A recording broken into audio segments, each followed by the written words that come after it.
राज बेटा, आजकल तुम बहुत लेट घर आ रहे हो। ऑफिस में ज्यादा काम हो जाता है क्या? कई दिनों से सोच रहा हूँ तुमसे बातें करूं, पर तुम्हें फुर्सत ही नहीं होती है मेरे पास आकर बैठने और बात करने की। बेटा, थोड़ा वक्त अपने इस बूढ़े बाप के लिए भी निकाल लिया करो। इतने बड़े घर में सबके होते हुए भी मैं बिल्कुल अकेला हो जाता हूँ। शंभूनाथ जी अपने बेटे राज से कहते हैं। राज अपनी टाई का नोट ढीला करते हुए बोला, पापा, माँ के जाने के बाद आप गांव में अकेले हो गए थे, तो मैं आपको यहाँ अपने साथ रहने के लिए ले आया।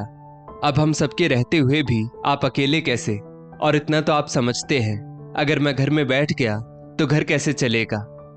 इतना बोल राज कपड़े चेंज करने के लिए अपने कमरे में चला गया। अभी राज की बात पूरी भी नहीं हुई थी कि उसकी पत्नी अमिता कमरे से बाहर आई और शंभूनाथ जी के हाथ में 3,000 रुपए पकड़ाते हुए बोली, पापा जी, ये जो आप दूध की चाय पीते हैं ना, वो घर में बैठे बैठे नहीं बनती। आपका बेटा देर रात ऑफिस से आता है, इसीलिए आपको चाय नाश्ता समय पर मिलता है। अब क्या आप ये नहीं पूछेंगे कि ये 3,000 रुपए मैंने आपके हाथ में क्यों रखे? आपने क्या मुझसे रुपए मांगे थे? नहीं ना? तो सवाल तो कीजिए कि हाँ, ये पैसे किस लिए? बहू की बातें सुनकर शंभूनाथ जी एक पल को ठिठक गए। उनकी आंखें भर आई, पर अपने आंसुओं को छुपाते हुए अपने चेहरे पर झूठी मुस्कुराहट लाकर वो बोले, हाँ हाँ बहू, मैं पूछने ही वाला था कि रुपए किस लिए। अमिता बोली, अब आप कुछ ऐसा काम तो करते नहीं हैं कि ये पैसे मैं आपके लिए दूंगी। तो ध्यान से सुनिए, ये पैसे दूध वाले को देने हैं। जो रोज आप चाय पीते हैं ना, ये उसी के पैसे हैं। जाकर दूध वाले को दे दीजिएगा। और ध्यान रखिएगा, जब तक वो बर्तन में दूध डाले अपनी आंखें खुली रखिएगा। अक्सर वो पानी या झाग बर्तन में डाल देता है। क्यों, इतना काम तो आप कर ही सकते हैं ना? इतना कहते हुए अमिता वहां से चली गई। शंभूनाथ जी अपने हाथ में रखे उन पैसों को देख रहे थे और सोच रहे थे कि एक वक्त था जब वे कमाते थे और हर किसी को पैसे देते थे, लेकिन मुस्कुराते हुए और स्नेह के साथ अपनी जिम्मेदारी समझते हुए। पर आज एक ऐसी हालत हो गई कि बहू उनके हाथ में पैसे देती तो है, पर अपने काम के लिए। कभी वो उनसे ये तक नहीं पूछती कि ससुर जी, आपको खर्च करने के लिए कुछ पैसे तो नहीं चाहिए।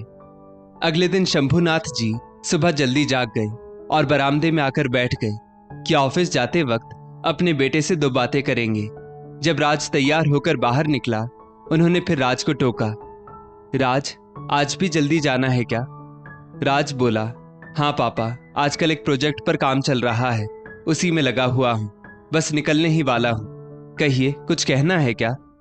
अचानक से अपनी बहू अमिता को सामने देख शंभूनाथ जी चुप रह गए। जो उनके दिल में था उन्होंने उसे दिल में ही रख लिया और नाम में इशारा करते हुए मॉर्निंग वॉक पर चले गए। शंभूनाथ जी को सुबह जल्दी उठकर वॉक पर जाने की आदत हो गई थी।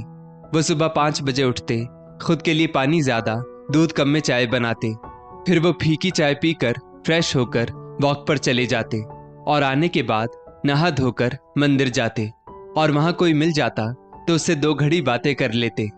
यही उनकी दिनचर्या थी, क्योंकि बेटा सुबह जाता और देर रात में लौट कर आता। फिर उसकी अपनी जिंदगी शुरू हो जाती। एक घर में रहने के बावजूद भी पिता पुत्र अक्सर मिलकर भी मिल नहीं पाते थे।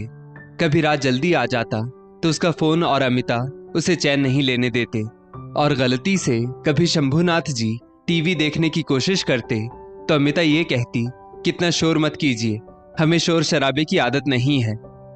अगले दिन शंभूनाथ जी ने सोचा, आज तो बेटे से जरूर बात करूंगा और कहूंगा कि मुझे गांव ही वापस भेज दे। हर रोज वो सोचते, पर हर रोज आने वाला कल कब बीता हुआ कल बन जाता पता ही नहीं चलता था। पिता पुत्र के बीच में बातचीत नाम मात्र की होती। शंभूनाथ जी अपनी पत्नी सुमिता जी की तस्वीर के आगे बैठकर उन्हें याद करते हुए कहते, सुमिता, राज तुमसे कितनी बातें करता था, अपनी मन की हर बात तुमसे साझा करता था। उसे क्या चाहिए नहीं चाहिए मुझे तुम्हारे द्वारा पता चलता था।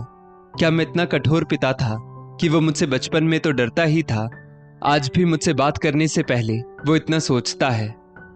तुम एक जरिया थी, हम दोनों के बीच की कड़ी थी, पर तुम क्या गई, मैं तो बिल्कुल अकेला हो गया सुमिता। कहने को बेटे के घर में रहता हूँ, पर मुझसे अकेला यहाँ कोई नहीं। शंभूनाथ जी अपने ख्यालों में मग्न थे कि तभी अमिता उनके सामने आई और चुटकी बजाते हुए बोली, कहाँ खोए हैं? दूध लेने नहीं जाना क्या? अगर पानी मिला हुआ दूध लाए तो भूल जाइए कि आज आपको चाय भी मिलेगी। ये लीजिए दूध का बर्तन और जाइए दूध लेकर आइए। शंभूनाथ जी अपना कुर्ता पहने और दूध लेने के लिए चले गए। घर आकर जैसे ही उन्होंने कुर्ता उतारा और खूंटी में टांगा तो कुर्ते की जेब में पैसे देखकर उन्हें अचानक याद आया कि बहू ने तो दूध वाले को पैसे देने के लिए कहा था। शंभूनाथ जी ने सोचा, आज तो भूल गया, कल जाकर जरूर पैसे दे दूंगा। मैं कौन सा भागा जा रहा हूं, और वो भी तो यहीं रहेगा। इतना कहकर वो स्नान ध्यान करने चले गए।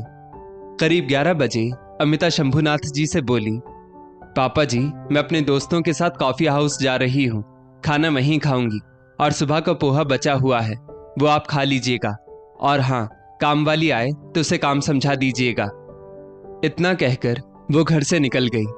आधे घंटे बाद विमला जब काम करने के लिए आई, उसके चेहरे पर उदासी देखकर शंभूनाथ जी ने कारण पूछा तो विमला रोते हुए बोली, बेटी की शादी है, कुछ पैसे कम पड़ रहे हैं, समझ में नहीं आता कैसे होगा। शंभूनाथ जी बोले, रुको विमला, मैं भी आता हूं। इतना कहकर वो अपने कुर्ते की जेब से 3000 रुपये निकालकर विमला को देते हुए बोले, अभी तो मैं बस यही मदद कर सकता हूं। विमला ने हाथ जोड़कर उनका धन्यवाद किया और बोली, बाबूजी, जल्दी से जल्दी मैं ये पैसे वापस कर दूंगी, अब मैं चलती हूँ। सब काम करके विमला चली गई। शाम में जब अमिता ने घर के अंदर प्रवेश किया तो वो गुस्से से लाल पीली थी। शंभूनाथ जी को सामने देखते ही अपने शॉपिंग के पैकेट उनके ऊपर फेंकते हुए वो बोली, पता है आपकी वजह से मेरी सहेलियों के सामने मेरी कितनी बेइज्जती हुई। वो दूध वाला सबके सामने बोला, दूध तो ले लेती हैं, पैसे कब देंगी? आपने दूध वाले को पैसे नहीं दिए तो उन पैसों का क्या किया? शंभूनाथ जी ने कहा, वो पैसे सुबह दूध वाले को देना भूल गया, और आज विमला को जरूरत थी तो मैंने वो पैसे उसे दे दिए। अमिता बोली, हे भगवान, बिना कुछ सोचे समझे 3000 रुपये क्यों दे दिए? आप क्या खुद को अंबानी की औलाद समझते हैं? अरे, अपनी कमाई जहां बांटनी थी वहां तो कुछ किया नहीं, आज मेरे पति के पैसे उड़ा रहे हैं। शंभूनाथ जी बोले, विमला की बेटी की शादी है, उसे पैसों की जरूरत थी, 1 महीने बाद वो पैसे वापस कर देगी। उसका पति किसी जूते बनाने वाली फैक्ट्री में काम करता है, वो पैसों का इंतजाम करके आ जाएगा, तो विमला उन पैसों को तुम्हें वापस कर देगी, नहीं तो उसकी तनख्वाह में से तुम काट लेना। बहू, सारी व्यवस्था वो बेचारी अकेले कर रही है, अगर मैंने मानवता के नाते उसकी थोड़ी मदद कर भी दी तो इसमें क्या गलत है? अगर वो पैसे ना भी दे पाई तो समझ लेना कि हमारी तरफ से लड़की की शादी में कन्यादान हो गया।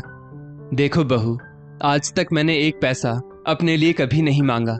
एक पान खाने का शौक था, वो भी यहाँ आने के बाद मैंने बंद कर दिया, तो क्या अपने बेटे की कमाई के 3000 रुपये भी मैं खर्च नहीं कर सकता?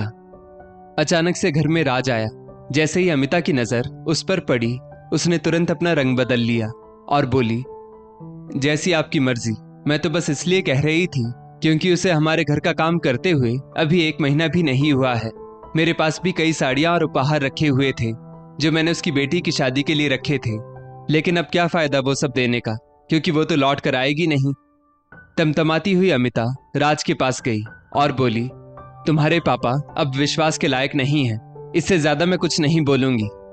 इतना कहते हुए वो अपने कमरे में चली गई। समय बीता। करीब 10 दिन की छुट्टी लेकर गई विमला लौट कर आई और वादे के अनुसार शंभूनाथ जी के हाथ में 3000 रुपये लौटा दिए और बोली, बाबूजी, छोटी ही सही पर आपने वक्त पर बहुत बड़ी मदद की। शंभूनाथ जी पैसे लेने से मना करते रहे, पर विमला ने उनकी एक ना मानी और बोली, आज अगर ये पैसे मैंने रख लिए तो फिर कभी किसी से मदद नहीं ले पाऊंगी, और ना ही कोई भला मानुष आपकी तरह मेरी मदद कर पाएगा। और बाबूजी, मेरी लड़की की शादी बहुत अच्छे ढंग से हो गई। आपके आशीर्वाद से और मेरी लड़की के भाग्य से उसे किसी चीज की कोई कटौती भी नहीं हुई, और मेरी जिम्मेदारी भी पूरी हो गई। उसके ससुराल वाले बहुत अच्छे हैं, तो अब आप ये पैसे ले लीजिए। इतना कहकर विमला अपना काम करने लगी। अगले दिन शंभूनाथ जी ने वो पैसे अमिता को दे दिए और बोले, बहू, विश्वास बहुत बड़ी चीज है, इसी पर तो ये दुनिया टिकी है। जैसे मैं विश्वास करके तुम लोगों के साथ यहाँ आ गया कि यहाँ तुम लोगों के साथ रहूंगा तो अपना बुढ़ापा काट लूंगा, पर सबके होते हुए भी मैं बहुत अकेला हो गया हूं। इतना कहते कहते शंभुनाथ जी की आंखें भर आई। अमिता बोली, आप क्या चाहते हैं? घर के सब काम छोड़कर मैं आपकी सेवा करूं, या आपका बेटा दफ्तर जाना छोड़ दे और आपके साथ बैठकर गप्पे लड़ाए? यह सब नामुमकिन है।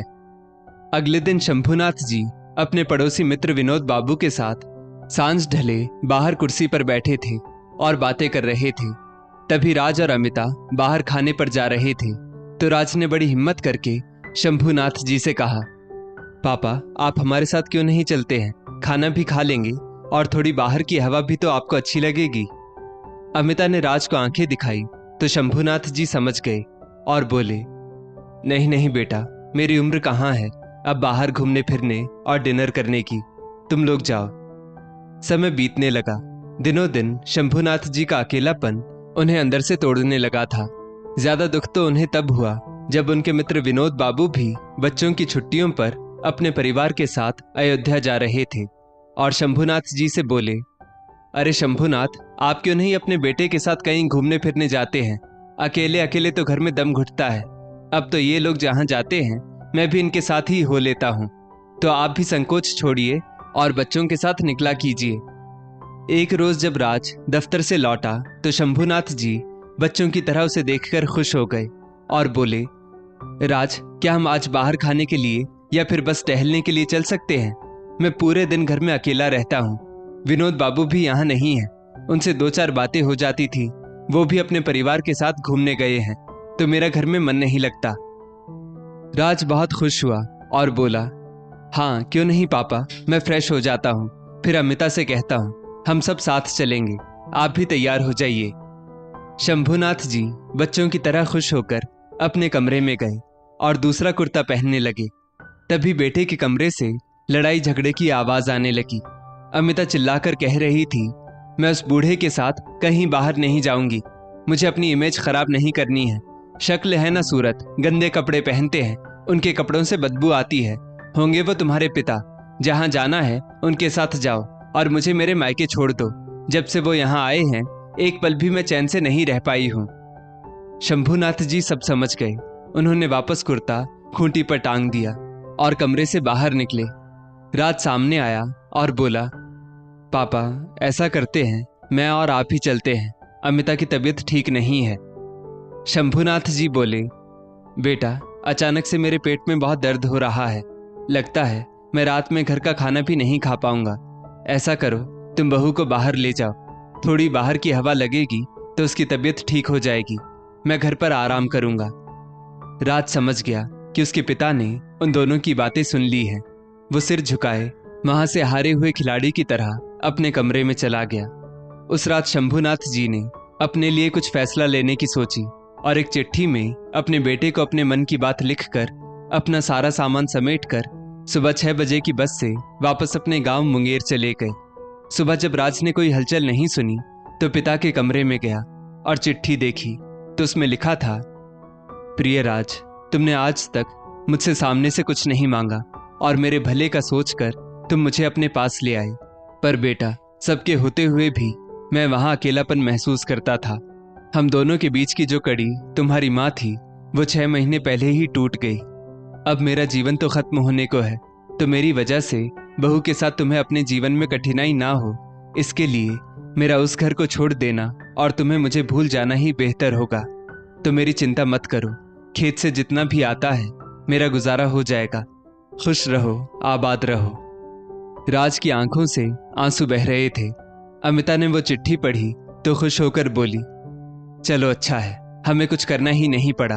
वो खुद यहाँ से चले गए और फिर बढ़िया तो है, गांव में रहेंगे तो खेती बाड़ी देखेंगे।